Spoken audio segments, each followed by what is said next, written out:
How would you like a 15% discount to my daily email, the stack of stuff, the show notes, discounts to the conference, all of that? All you need to do is text the word show to 33777. You'll get the annual subscription with a 15% discount to my daily email. You'll get the stack of stuff, the links to the show notes, discounts to the conference, and so much more.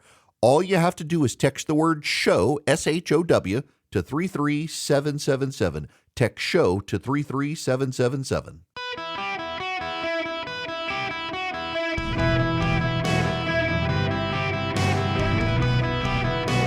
Welcome to the Eric Erickson Show podcast, Hour 1.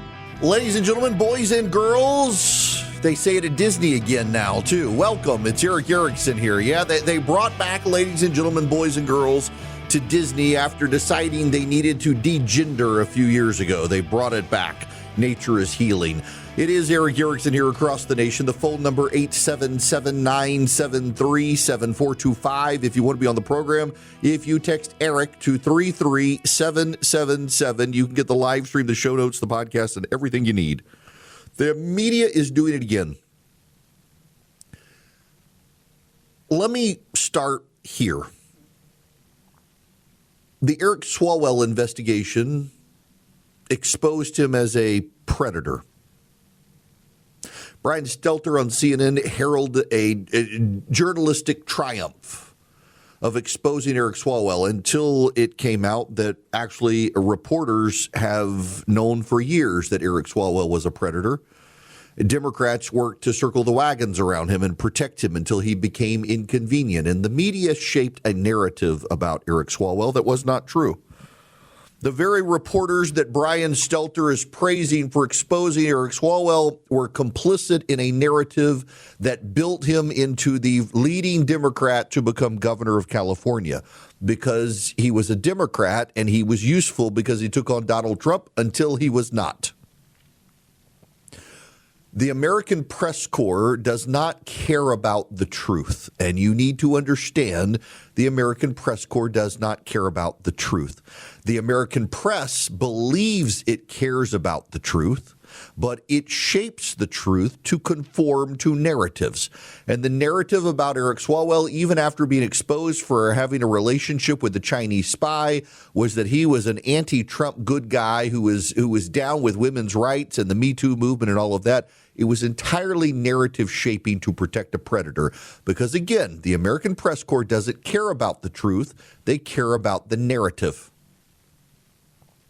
The American press corps during Joe Biden's tenure in office worked overtime until they could not avoid it to insist that the border was secure, there was no immigration crisis, the sea of humanity, don't believe your eyes, et cetera, et cetera, et cetera.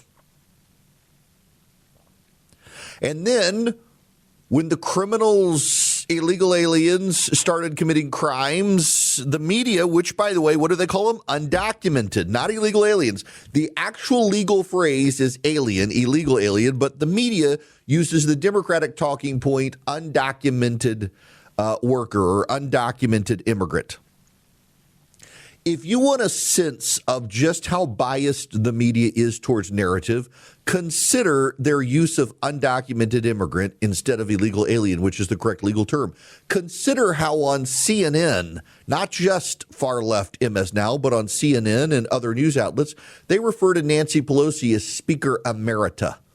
That doesn't exist. They do not call Kevin McCarthy, Paul Ryan, or John Boehner Speaker Emeritus, but they call her Speaker Emerita. It is a title made up by Democrats that the press has embraced.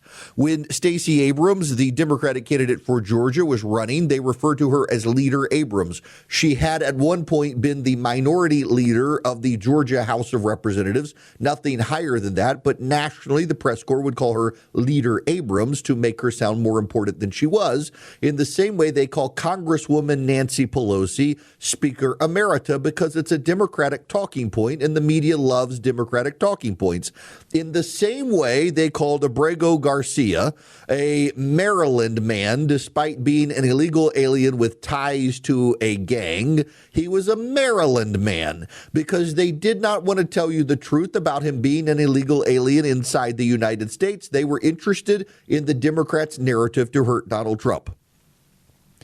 Right now, there is a story circulating in the national press that Donald Trump has cut funding for Catholic Charities of America to house illegal alien children who have been separated from their families. The press corps' narrative is that Donald Trump, after attacking Pope Leo, decided to punish Catholics by cutting funding to Catholic Charities of America to house illegal alien children separated from their families. The narrative is actually a lie. The funding cut came weeks before the president's argument with Pope Leo, and it came because there aren't any children coming across the border anymore being separated from their families. It's a narrative advanced by the media to make Donald Trump look bad. And now here comes another one. Allow me to read this from the Associated Press by way of CNN. It is available for you to see in the show notes if you text Eric to 33777. An Atlanta man has been charged in a string of attacks over a matter of hours that left 2 women dead and a man in critical condition, drawing the Trump administration's attention after one of the victims was identified as a Department of Homeland Security employee out walking her dog. The killing of DHS worker Lauren Bullis and the shootings of the 2 other victims on Monday led Homeland Security Secretary Markwayne Mullen to issue a statement raising concerns that the 26-year-old defendant, UK native, United Kingdom native, that would be Great Britain native, Alulakitan Adol Abel, was granted U.S. citizenship in 2022 when Democrat Joe Biden was president. These acts of pure evil have devastated our department, and our prayers are with the families of the victims, Mullen wrote in a statement posted on social media, cataloging a litany of the defendant's previous alleged crimes, but not specifying whether they happened before he was granted citizenship. Why does it matter whether it was before or after he was granted citizenship? Joe Biden let the guy into the country and gave him citizenship. This is the Secretary of Homeland Security. Event. But this individual not just had a pattern of criminal activity, but his pattern was every April. Every April, he had escalated his criminal activity. And the Biden administration knew this. The law enforcement knew this, and they decided not to just deport him, but they allowed him to become a citizen, and then he escalated it to the point he did now. So the question is why April? There must have been something in his life that was triggering April that he was acting out. But there was a direct pattern to it, and it led to the death of 3 innocent individuals. You got that? The Associated Press via CNN said they didn't say whether he had done these things before becoming a citizen. He did. Matt Van Swoel, former nuclear scientist for the Department of Energy who came to fame covering, among other things, the post-hurricane crisis in North Carolina, put this on Twitter. It took me a few hours yesterday, but I got access to the case files for Alulalukaten Adan Abel's previous sexual battery case from Savannah, Georgia, that caused him to be banished from the city. Abel assaulted 4 different women in the span of a few hours. 4 victims, 4 counts of sexual battery in Chatham County, Georgia, April 2025. When police tried to arrest him, he resisted. They added an obstruction charge on top of everything else. The obstruction charge vanished before trial. Prosecutors dropped it entirely. No explanation given. His attorney got all 4 sexual battery counts handled under Georgia's First Offender Act, meaning if he completed probation, the whole thing would disappear from his record. The judge sentenced him to 48 months, then suspended most of it. He served 120 days in prison total, 30 days per victim. He paid 0 in fines, 0 in restitution. The court did order a psychosexual evaluation and required he follow whatever treatment came from it. They mandated mental health counseling. They banned him from the entire city of Savannah for 4 years. They explicitly prohibited from possessing a firearm. He signed the probation agreement on June 7th, 2025. 7 months later, he got a gun and murdered 2 women, including Lauren Bullis. He had been in and out of prison. It started before he became an American citizen. He was an immigrant let in by the Biden administration, another one. And, you know, the response from the press corps when you bring these things up is, well, statistically speaking, immigrants to this country, including illegal immigrants, are far less likely to commit crime than American citizens. Well, you tell that to the family of the dead. Look them in the eyes and tell them, well, actually, statistically speaking, illegal aliens and immigrants to this country are far less likely to commit crime than American citizens. You look the families of Lauren Bullis in the eye and you tell them that statistically speaking, immigrants are less likely to commit murder because in this case, it was the immigrant who murdered her. And that raises another question.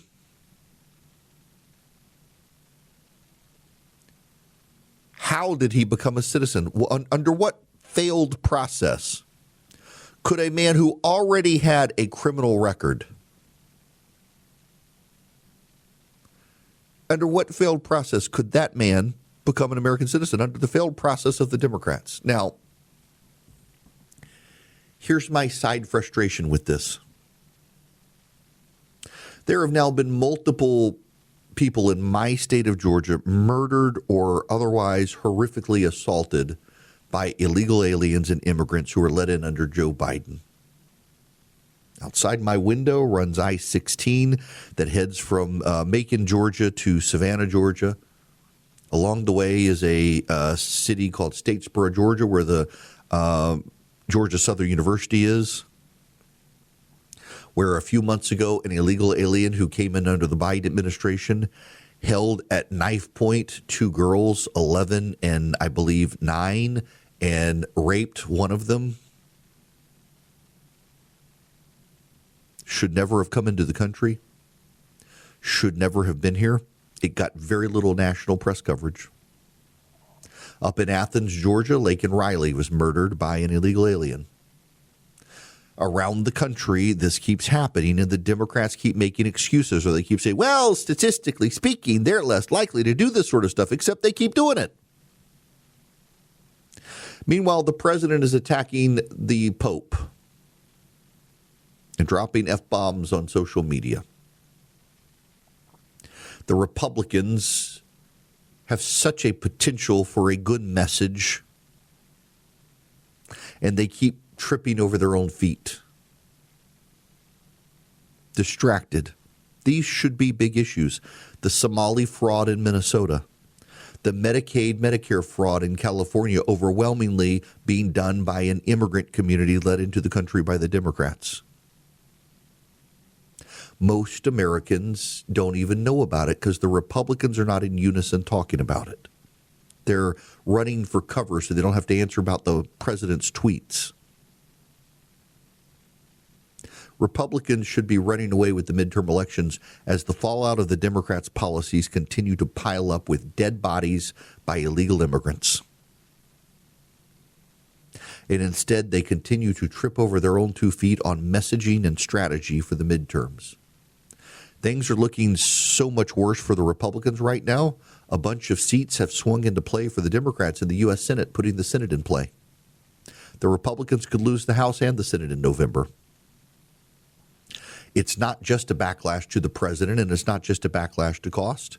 It's actually a backlash to a Republican Party that has no coherent message and can't sell anything and trips over its own 2 feet. They're up against an American press corps that refers to immigrants by their city in this country so they don't have to tell the story of the immigrant. And Republicans are not out there loudly asking why and turning the tables on the press and the Democrats like they could be doing if they were focused on winning. It's like the Republicans, including the president, have given up on even trying to win in the midterms. They bellyache, scream, and demand you go vote for them, and then do not lift a finger to even campaign smartly to prevent what probably is coming. It's so frustrating, particularly when you hear these stories yet again, and the Republicans can do nothing with them other than trip over their own 2 feet, running away from the president's tweets and his lack of impulse control. If the Republicans lose in November, understand all the opportunities they had to stay focused on a message that shows Americans that they're on their side, and the Democrats are still on the side of the freak show and the illegal immigrants. And yet the Republicans chose not to campaign on that. Hello, ladies and gentlemen. It is Eric Erickson here. The phone number is 877-973-7425. Should you wish to be on the program, there actually is some news I need to bring you up to speed. The President of the United States announcing that the Lebanese and the Israelis are talking, and that's actually a pretty cool thing. He says, I just had an excellent conversation with the highly respected President Joseph Aoun of Lebanon and Prime Minister Bibi Netanyahu of Israel. These two leaders have agreed that in order to achieve peace between their countries, they will formally begin a 10-day ceasefire at 5 p.m. on Tuesday. At 5 p.m. today. On Tuesday, the two countries met for the first time in 34 years in Washington with our great Secretary of State, Marco Rubio. I've directed the Vice President and Secretary of State, together with the Chairman of the Joint Chiefs of Staff, to work with Israel and Lebanon to achieve a lasting peace. It's been my honor to solve 9 wars across the world. This will be my 10th. Get it done, President Trump. There you have it. Now, there is some other breaking news, and this is actually pretty horrific news, and this comes from Virginia. This is the Fairfax County Police. All right, folks, good morning. I'm here to confirm the identity of our shooter in this murder-suicide that happened several hours ago as former Lieutenant Governor Justin Fairfax. Former Lieutenant Governor Justin Fairfax shot and killed his wife inside of their home and then shot and killed himself. I think you have the rest of the details that Captain Cosgriff gave earlier this morning, so I'm just going to pause right here and answer any of your questions to the best of my ability.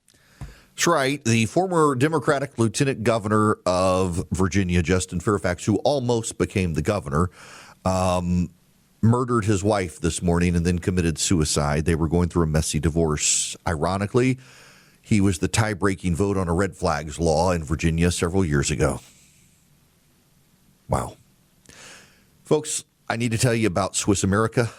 They would love to have your business, and I have bought gold coins from them. I promise I'll get pictures on Instagram. The value of my coins has gone up pretty significantly. I bought them a while back, and it's fantastic stuff. You go to SwissAmerica.com/Eric today. You can get their Secret War on Cash report free. Just fill out the form. They'll mail it to you. It takes less than 15 minutes to read on how the government's trying to control your purchases and your spending, but also you can get their news and views. Click the tab at the top of the website, SwissAmerica.com/Eric, and you can get information before your friends do to understand the shaping and ebbs and flows of the market so you are better informed than the people around you. You can keep them informed, or you can use your knowledge to the best of your ability to invest wisely. And if you're interested in precious metals, well, Swiss America can help you. They've been doing it for 40 years. They're one of the trusted leaders in precious metals in this country. I've been approached by a lot of companies about gold and silver, and Swiss America is who I decided to work with because I trust them. SwissAmerica.com/Eric. SwissAmerica.com/ERICK. Welcome. It is Eric Erickson here. The phone number 877-973-7425. Should you wish to be on the program, I would be very, very happy to have you with me. And don't forget to text Eric, ERICK, to 33777. Get the live stream, the show notes, get everything you need. I got to talk about something else now, but before I do, I want to tell you about Rinnai. They're giving people a $500 rebate on a Rinnai tankless water heater. And let me tell you how this works. You know that I love my tankless water heater. I've gotten a lot of questions about them. I think they're reasonably priced already, and Rinnai wants to make them even more reasonably priced. So here's the deal. It's for homeowners only. You get a $500 rebate.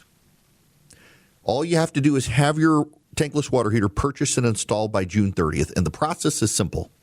You go to talkingtankless.com. Find out how to yank your tank. Talkingtankless.com. You'll see a button on the page for the Rinnai rebate page. When you click through, you got to put in your information, your name and address, all that sort of stuff to set up your account. And then we'll go through the portal and see the Eric Erickson consumer rebate. Click it, and it'll ask you for a passcode. It's my name, Eric, ERICK. ERICK is the passcode for the Erickson consumer rebate. Should be, remember, it's Eric, ERICK. I get emails all the time from people who leave out the K. It's ERICK. And you've got to have your tankless water heater installed by June 30th. Now, what also makes it easy, if you go to talkingtankless.com, there's a button you can talk to a Renai install professional. And so you can contact a plumbing professional right there on the website in your area to get your tankless water heater installed. It's talkingtankless.com. Find the trained plumber to schedule your installation. We've got ours at our house. We've had it for a couple years now. We have endless hot water. It's fantastic. Talkingtankless.com. The passcode to get into the rebate page, Eric, E-R-I-C-K. Now, this is a familiar topic for some of you. And if you read my morning piece, you kind of know where I'm going with this. Historically, in the United States and around the world, when there is a right, and this is very important for you to understand. And if you don't believe me, you need to study history.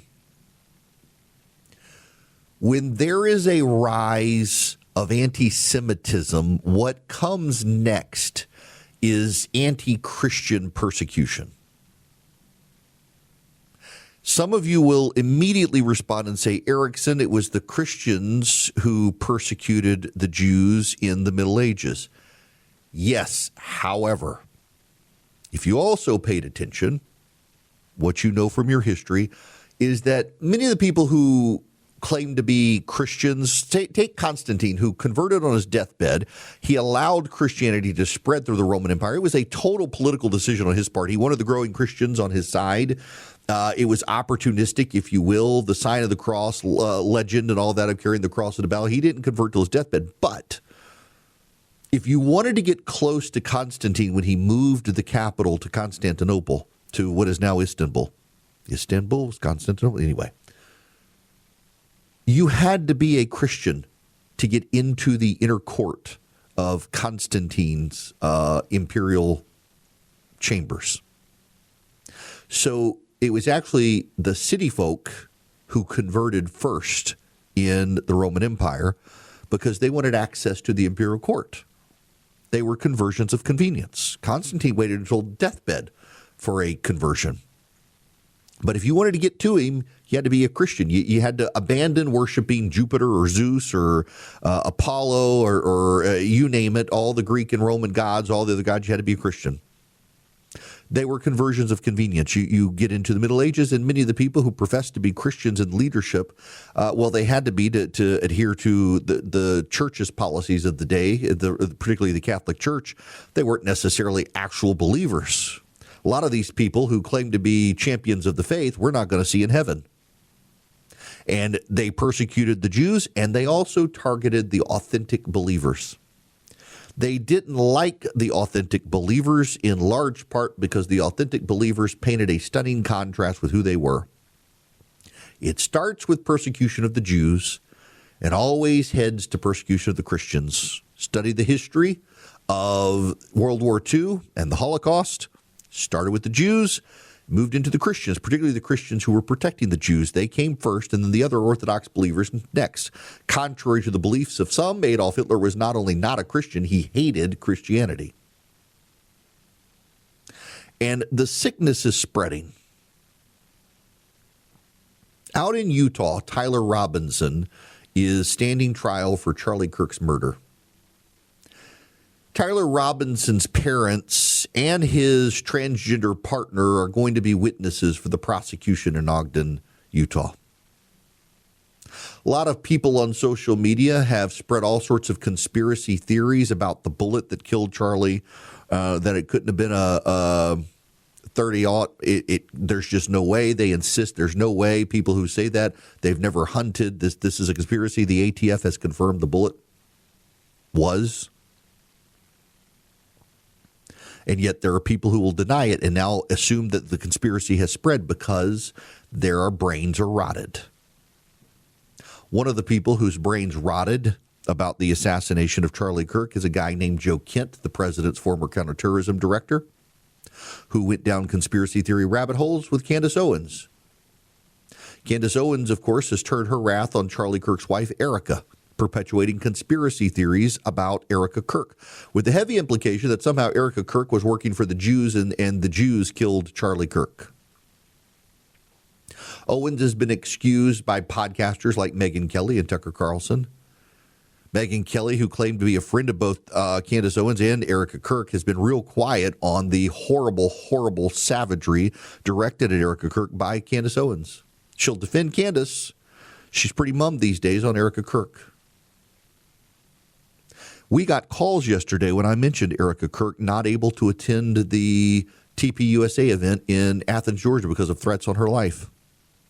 There are a lot of people who have listened to Candace Owens and others and then the spinoffs from Candace Owens, and they're convinced that there's just something not right about Erica Kirk. None of these people have had their husband murdered in front of their children. None of the people who are judging Erica Kirk's behavior and thinking she doesn't conform to what they think she should be have had their husband gunned down before their children. None of them. And yet they are very, very committed to the idea that there's just something not right about Erica Kirk. Because Candace Owens told them, or some other podcaster who defined their career by mimicking Candace Owens told them. One of those is Theo Von, the comedian. Theo Von is friends with Candace Owens, hung out with her at Easter, put up pictures on Instagram or social media. And he has not just embraced an antagonism towards Israel, but an anti-Semitism, suggesting they're Satanists controlling things. And he always points to the Jews. Side note, one of the things people now say is, well, I'm not anti-Semitic. I'm just anti-Israel, or I'm anti-Zionist. When you're anti-Israel because you believe Israel controls politicians around the world, you're just masking your anti-Semitism. And this is a wild definitional change. It's part of postmodernism where words mean things and you change the definition of words. You can be opposed to the policies of Benjamin Netanyahu. But when your anti-Israelism is, well, the Jews control people, like Tucker Carlson suggesting now that Donald Trump is a slave to unseen forces, the Jews. That's anti-Semitism. You're saying it's anti-Israel, but it's because you don't want to be called an anti-Semite, but you're an anti-Semite. You just want to make it about Israel. But why is it about Israel? Well, they control everybody. They're pulling the strings. They're the puppet masters. You just hate Jews. It's not about Israel. It's about Jews. Most of the people doing this are pretty low IQ. It's true. We need smarter people than we have. But they go down these Theo Von, Candace Owens rabbit holes. So it was really remarkable on Tuesday night here in Georgia when the Vice President of the United States recommended at this TPUSA event that young people listen to Theo Von. Now, the Vice President was at the Turning Point USA event, and Erica Kirk could not be there because so many people who have listened to Candace Owens, Theo Von, and other podcasters have it in their head that there's something up with Erica Kirk and she was possibly complicit in her husband's death, never mind Tyler Robinson's confession, that people are trying to kill Erica Kirk. So it's really ironic that the Vice President of the United States would promote Theo Von, who has helped spread the conspiracy theories about Erica Kirk, at an event that Erica Kirk herself couldn't go to because the people who have heard Theo Von, Candace Owens, and others are threatening her life. It's also notable the Vice President didn't mention Tucker Carlson, who was actually a close friend of his, who lobbied President Trump to make J.D. Vance Donald Trump's vice presidential nominee. His son works for J.D. Vance. Tucker's son does. But Carlson's now turned on President Trump, and Trump has blasted him and Kelly and Owens and Alex Jones and others. Carlson, by the way, has started praising Islam. On a pretty daily basis, Tucker Carlson has started talking about Islam, praising Islam, the goodness of Islam, denying that Muslims are killing Christians anywhere in the world, even after an Easter slaughter in Nigeria of Christians. You know, in the Middle East, if you're a Muslim, you can kill any Muslim who converts to Christianity. But Tucker Carlson would tell you not to pay attention to that. If this all sounds like a soap opera, by the way, it really is. It's a soap opera. A lot of these people are chasing clicks, rotting other people's brains. But it's a soap opera that has ensnared a very hyper online Vice President of the United States who is elevating voices who are elevating anti-Semitism and spreading conspiracy theories about his friend Charlie Kirk. And it's not just on the right, it's on the left. Graham Plattner, the Democratic communist candidate in Maine, actually has a Nazi Totenkopf tattoo. What is the Totenkopf? It is the symbol of the SS. They put it on themselves as they were carrying out the Holocaust and killing Christians, Jews, gypsies, and others. CBS News says that's a tattoo that resembles the Totenkopf. Well, it resembles it because it actually is, but CBS News has tried to play it down. And the Democrats are elevating this guy. And now we have new statements from Plattner that have come out. He's defended Hamas killing Jews, believing that it's a great idea. He's told rape victims they should just wear Kevlar panties. He's defended urinating on corpses. He's the leading Democratic Senate candidate in Maine. Around the country, Democrats are campaigning with Hassan Piker, a man who has called directly for the assassination of Republican candidates for office and Republican elected officials, who's told people how they can go online and build parts to make explosive drones, who has praised communism and expressed his contempt for the United States, has praised Mao and the Communist Party of China and lamented the fall of the Soviet Union. Democrats are wrapping themselves around him, getting him out on the campaign trail for them. And by the way, they're polling the Democrats who bring him out on the campaign trail. Their polling is going up in the Democratic primaries. From the Vice President of the United States, J.D. Vance on the right, to prominent Democratic candidates on the left, they are spreading the mind virus of anti-Semitism that ultimately leads to anti-Christian persecution, historically. The result of all of this is that the wife of a man who was murdered publicly, assassinated for his political views, is struggling to get out in public because of threats on her life. And her friend, the Vice President of the United States, is amplifying and encouraging people to listen to some of the voices who have spread the conspiracy theories leading to the threats on Erica Kirk's life. And Democrats are elevating to federal high office people who support killing Jews, openly support killing Jews, and wear the symbols of the Nazi SS. The sickness is spreading. If you're listening to me right now and you're saying, I'm not anti-Semitic, I'm anti-Israel, you're an anti-Semite. You're just dumb. If you're listening to me right now and you think, well, there clearly is something wrong with Erica Kirk, you're an easily led fool who has been manipulated by algorithms and people on social media, and your brain has started to rot. Tyler Robinson is on trial in Ogden, Utah for murdering Charlie Kirk. He's confessed. There's no there with the conspiracy theories. You just want to believe because you're an easily manipulated idiot. And we shouldn't dance around the fact that those of you who claim, I'm just anti-Israel, I'm not anti-Semite, you're stupid. And those of you who believe Candace Owens and the conspiracy theories about Charlie Kirk, you're stupid. And those of you who believe, well, I'm just asking questions, you're not asking questions, you don't care about the answer, you're just stupid. And the rest of us should not humor you. We should point out that you are a moron. And you are comfortable looking in the mirror and considering yourself a smart person, and you're not.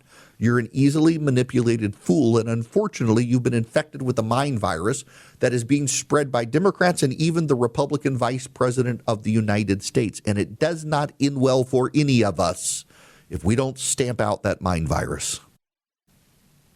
Welcome, Eric Erickson here, 877-973-7425. We've got peace between Lebanon and Israel right now. Ceasefire starting at 5 p.m. today, thanks to the president. This hour of the program brought to you by Van Allen Golf, ALLEN. I am not going to be here next Friday. I will be on a Jack Nicklaus design course out in the middle of nowhere, Nevada, using my Van Allen golf putter. And if you or someone you love is into golf, you really should text golf to 33777. Click the first link, go to Van Allen Golf, click the second link, and get a subscription to Golfer's Journal. It's worth it, both of them. Oh my gosh, I love my putter. VanAllenGolf.com. You can also check them out on Instagram at VanAllenGolf.com or Van Allen Golf. It's ALLEN. All right, we got to move on to other stuff. There's interesting research on the algorithm when we come back. But first, y'all remember Keisha Crime Wave Bottoms. She was the mayor of Atlanta during the George Floyd riots. She sided with the rioters over the police and sparked a crime wave across Atlanta, so much so that the north part of the city decided to secede from Atlanta. It was an unsuccessful secession, but it sparked a lot of concern that the primary hub of revenue for the city would go away. She's now out saying that if she were governor, she would have vetoed the Riley-Gaines Act. The Riley-Gaines Act is a piece of legislation passed by the Georgia legislature that prohibits boys from being in girls' sports. Keisha Crime Wave would have vetoed it. It is interesting to me how around the country Republicans have such a greater diversity of ideas. You're far more likely to find a pro-trans Republican than an anti-trans Democrat. You're far more likely to find a pro-abortion Republican than a pro-life Democrat. You're far more likely to find a pro-gay marriage Republican than a pro-traditional marriage Democrat. The Democrats are a singular hive mind these days. You got the former mayor of Atlanta who sided with the rioters and sparked a crime wave, siding with progressive interests. And by the way, the Riley Gaines Act has majority support in the state of Georgia. Boys beating girls sports is deeply opposed by people in Georgia, but she doesn't care. She's played to her base, and she's opposed by a guy named Jeff Duncan, who used to be the Republican lieutenant governor, who actually was the guy who sponsored the fetal heartbeat ban, pro-life legislation in the state, and also the trans sports ban in the state. Now he's saying he rejects everything he once stood for. Wow, what a wild way for the Democrats to go. Now, wild thing for you to do is to go to visioncomputers.com. And you can get them to build you a new computer. Visioncomputers.com or 404-COMPUTE. You call them, tell them Eric sent you. You can save some money, and they will get you also their world-class tech support. You buy your computer from Vision Computers, and they're going to give you their world-class tech support with it. And if you just want the tech support for your home, for your office, for your loved one, well, you can do that too. Call them at 404-COMPUTER. Go to visioncomputers.com and tell them Eric sent you. And what is the world-class tech support? Well, you can call them and get them on the phone in 15 seconds or less. And you'll talk to an actual human being, not an AI chatbot. And they will help you figure out what's going on with your computer, answer your questions faster than a Google search. They can keep you and your business productive. Think about this. Your employees can be great at their jobs, and Vision Computers can be great at their computers. And if you have an elderly parent or a kid at college, Vision Computers does the same for them. Call them at 404-COMPUTE or go to visioncomputers.com. 404-COMPUTE, visioncomputers.com.